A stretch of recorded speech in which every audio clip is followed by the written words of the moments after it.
Baik, untuk selanjutnya di modul 3 pengolahan data, kita akan mencoba eh, membahas lebih banyak berkaitan dengan data elevasi. Eh, kita mulai.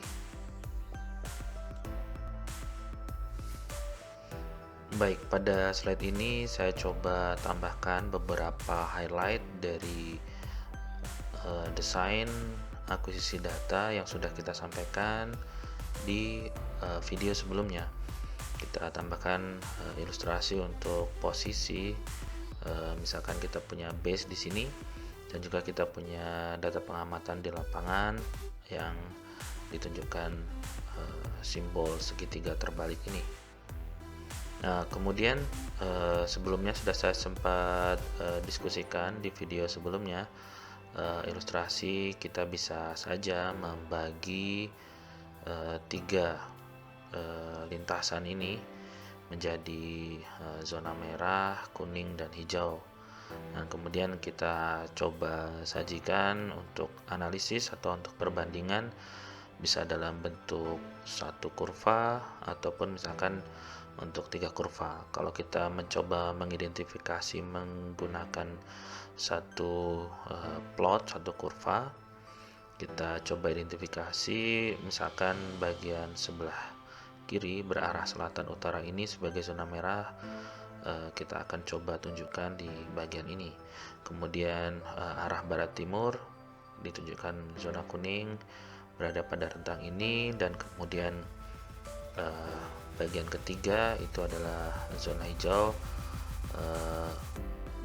ditunjukkan untuk lintasan utara ke selatan di bagian ini. Nah, dari sini harapannya kita akan mendapatkan perbandingan plot dari hasil pengolahan data. Untuk sumbu Y adalah nilai elevasi hasil pengolahan data, dan sumbu Z adalah ID stasiun atau urutan stasiun dari sebelah kiri sampai ke yang paling kanan berdasarkan urutan ini.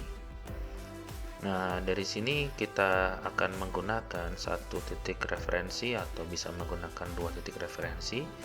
Jika kita menggunakan stasiun base di sini, maka setiap pengamatan gravitasi akan dimulai pada posisi base jika menggunakan skema loop tertutup. Jadi kita bisa menggunakan, misalkan kita punya posisi di sini sebagai titik ikat untuk semuanya. Nah, bagaimanakah kita bisa mendapatkan titik ini? Tentu saja ini adalah posisi yang relatif dibandingkan dengan pengamatan elevasi yang ada di sini yang sudah dilakukan, baik itu dengan menggunakan alat handheld GPS dan juga handheld altimeter. Nah,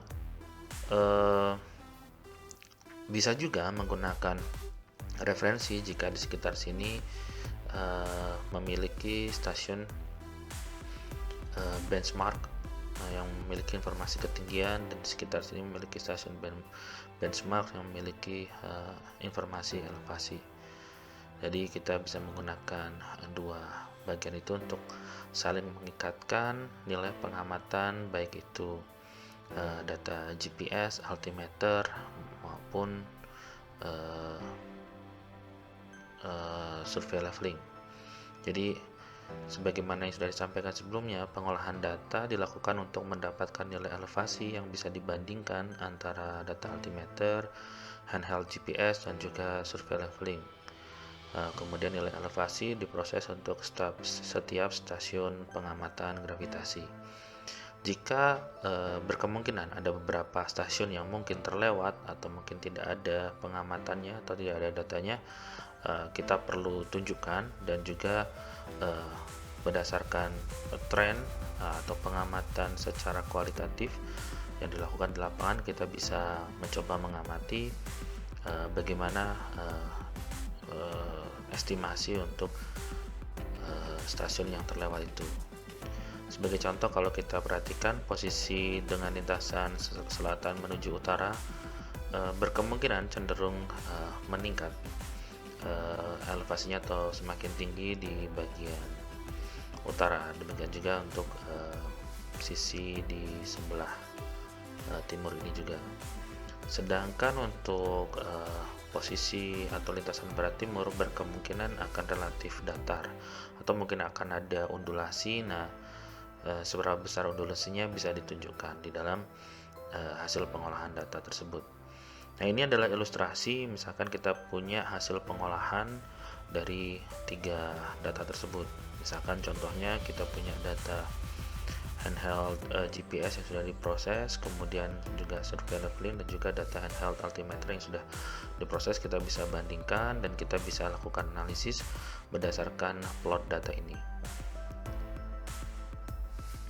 Oke, secara umum itu yang ingin kita dapatkan atau ingin kita tunjukkan berdasarkan data yang sudah diamati di data Prakulab untuk daerah A ini.